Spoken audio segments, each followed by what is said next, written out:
नमस्कार विद्यार्थी मित्रांनो, आज आपण TIT टेट प्रश्नपत्रिका क्रमांक 21 जी 2017ला झाली होती त्यामधील पहिले 15 प्रश्न सोडवणार आहोत. तर पहा, प्रथम मराठीचा प्रश्न होता, पुढील म्हण पूर्ण करा.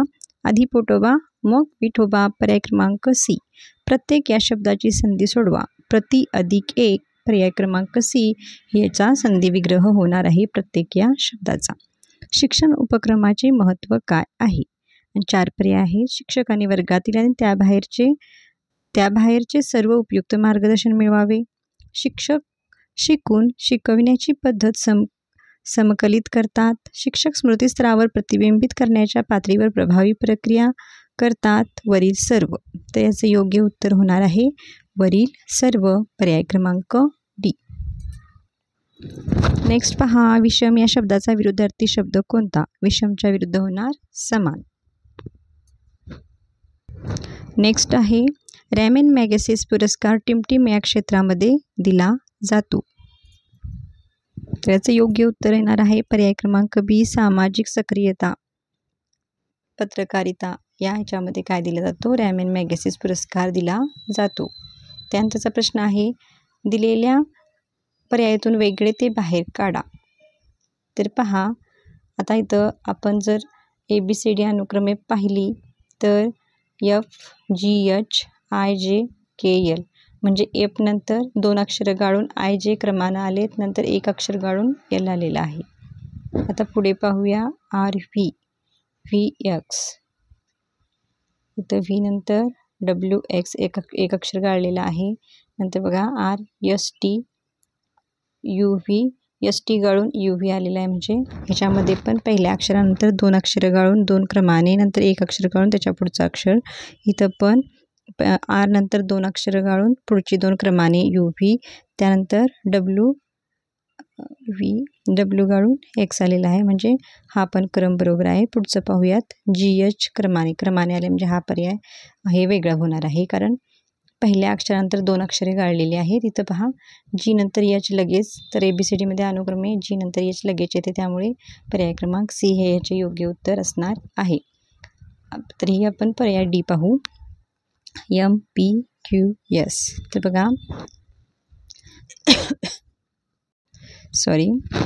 M नंतर पहा NO सोडून PQ क्रमाने, नंतर पहा R सोडून S, म्हणजे या ठिकाणी 2 अक्षर गाडी, या ठिकाणी 1 अक्षर गाडी, म्हणजे 1 2 3 हे काय आहेत? अनुक्रमे समान आहेत आणि C हा वेगळा आहे, म्हणून पर्याय क्रमांक C काढायचा आहे. त्यानंतरचा प्रश्न पाहूयात, इंग्लिशचा आहे पहा. A sentence with an underline phrasal verbs is given below. Out of the 4 options choose the one which can be substitute for the given phrasal verb. म्हणजे इथं ते बॅक अप हेचं फ्रेझल वर्ब आहे, त्याला सबस्टिट्यूट शब्द आपल्याला काय करायचं आहे? शोधायचा आहे. आता वाक्य कसं आहे पहा, he doesn't have to worry because there are people to back him up financially. आता इथं काय होईल की बॅकअप म्हणजे त्याला काळजी करण्याची काहीच गरज नाही, कारण त्याला फायनान्शियल मदत करणारी लोक आहेत. मग मदत करणारी म्हणजेच बॅकअप करणारी आहेत, म्हणजेच काय सपोर्ट करणारी आहेत. तर ह्याचा सबस्टिट्यूट शब्द काय येणार? सपोर्ट. त्याला सपोर्ट करणारी माणसे तिथं अवेलेबल आहेत, त्यामुळे त्याला काळजी करण्याची काही गरज नाही असा याचा अर्थ होतो. त्यामुळे या ठिकाणी पर्याय क्रमांक ए योग्य ठरेल. त्यानंतरचा प्रश्न पहा, बांगलादेशला स्वातंत्र्याच्या आधी काय म्हटले जात असे? पश्चिम पाकिस्तान, उत्तर पाकिस्तान, दक्षिण पाकिस्तान, काय पूर्व पाकिस्तान? याचं उत्तर आहे पूर्व पाकिस्तान. पर्याय क्रमांक डी. पहा नेक्स्ट क्वेश्चन. प्रत्येक प्रश्नाला एक प्रमुख विधानासोबत 4 विधाने आहेत, ज्याच्या खाली A, B, C आणि D अशी 4 विधाने आहेत. क्रमवार विधानांची जोडी निवडा, ज्यामध्ये प्रथम विधान दुसऱ्या विधानाला सुचवते आणि दोन्ही विधाने तार्किकदृष्ट्या प्रमुख विधानासोबत निगडीत असेल. तर पहा कसं आहे, हा फोन एकतर अँड्रॉइड आहे किंवा iOS वर आधारित आहे. पहा कसं वाक्य आहे, हा फोन एकतर अँड्रॉइड आहे किंवा iOS वर आधारित आहे. आणि पर्याय कसे दिलेले आहेत, हा फोन अँड्रॉईडवर आधारित आहे. हा फोन अँड्रॉईडवर आधारित नाही. हा फोन iOSवर आधारित आहे. हा फोन iOSवर आधारित नाही. तर पहा याचं काय उत्तर होईल की ते कसं म्हटलेलं आहे, हा फोन एकतर अँड्रॉईड आहे किंवा iOSवर आधारित आहे. म्हणजे हा फोन अँड्रॉईड आहे.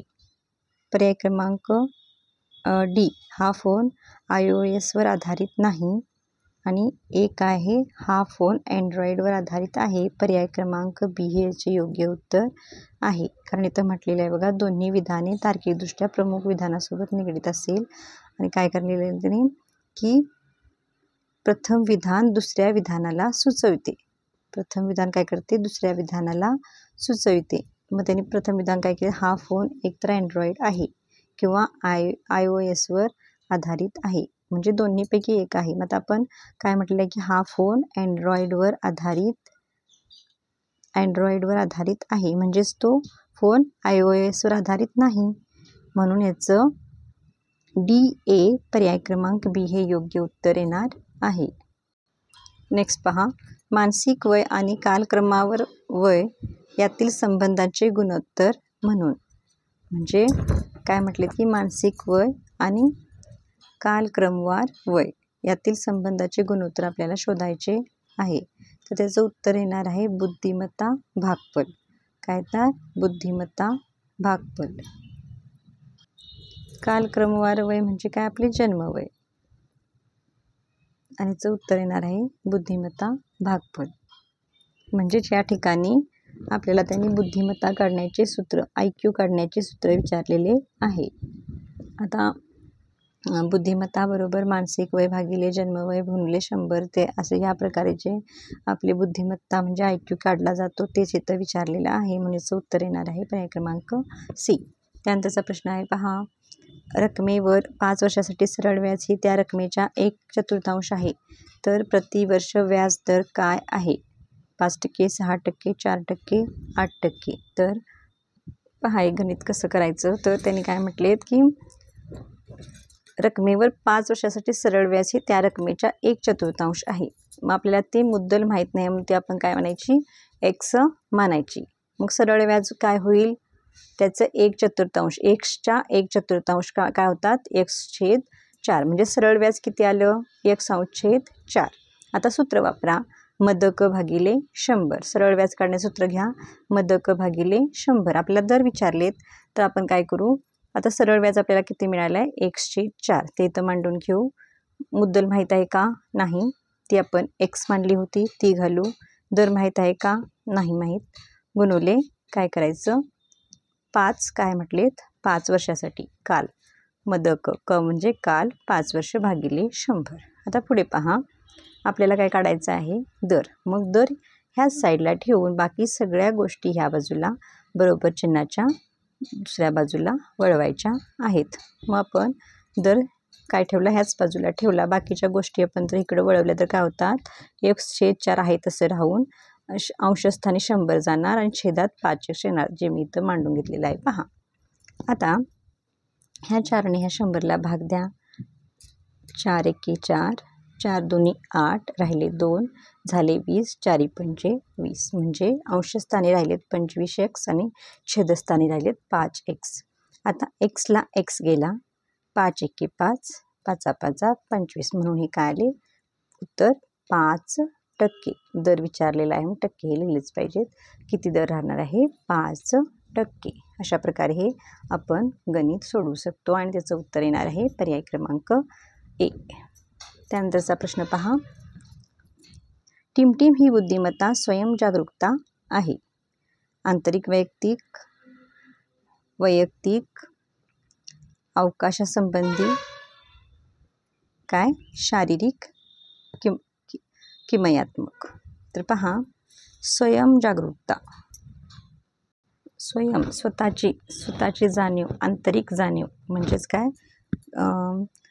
काय ना, आंतरवैयक्तिक ही बुद्धिमत्ता स्वयंजागरूकता आहे असे उत्तर येणार आहे. त्यामुळे पर्याय क्रमांक ए हे याचे योग्य उत्तर आहे.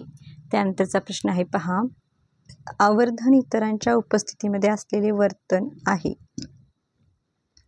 आवर्धन इतरांच्या उपस्थितीमध्ये असलेले वर्तन आहे आणि पर्याय आहे छाप, आकलन, सामाजिक सुलभीकरण, काय अनुकरण. आणि जे उत्तर येणार आहे पर्याय क्रमांक सी, सामाजिक सुलभीकरण. त्यानंतरचा प्रश्न आहे सरळ रूप द्या. इथं सरळ काय करायची आहे, वजाबाकी करायची आहे. आडवी वजाबाकी दिले तर पहा 9 मधून 8 गेले 1, तर एकक स्थानी सर्व पर्यायांच्या 1 असल्यामुळे पुढची वजाबाकी करून घ्यावी लागेल.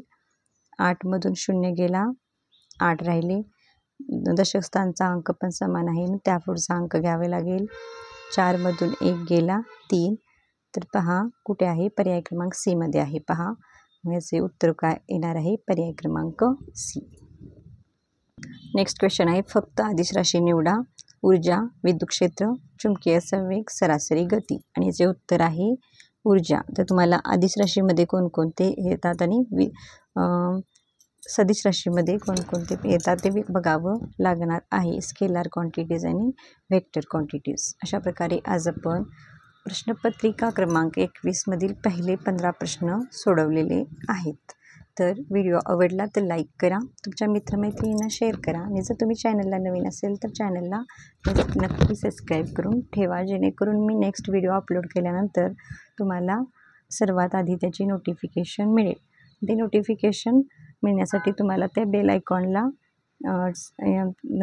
क्लिक करून त्यानंतर ऑलवरती काय करावं लागेल, टिक करावं लागेल, जेणेकरून नोटिफिकेशन तुम्हाला मिळत जाईल. तर पहा TIT टेट ही 200 गुणांची असते आणि 120 काय असतात मिनिटे ही प्रश्नपत्रिका सोडवण्यासाठी असतात आणि ही परीक्षा ऑनलाईन होत असते आणि यामधूनच आपण शिक्षक मेरिट लिस्टमध्ये निवड होत असते. तर चला तर पुन्हा भेटूया नेक्स्ट व्हिडिओसह. याचे पुढचे 15 प्रश्न आपण नक्की पुढच्या व्हिडिओमध्ये मी तुम्हाला सोडवून देणार आहे. काही अडलं असेल तर नक्की कमेंट करा. व्हिडिओ आवडला असेल तरी कमेंट करा, नाही आवडला तरी कमेंट करा. कोणत्या प्रश्नाचं जर तुम्हाला एक्सप्लेनेशन समजलं नसेल ते सुद्धा तुम्ही विचारू शकता. थँक्यू.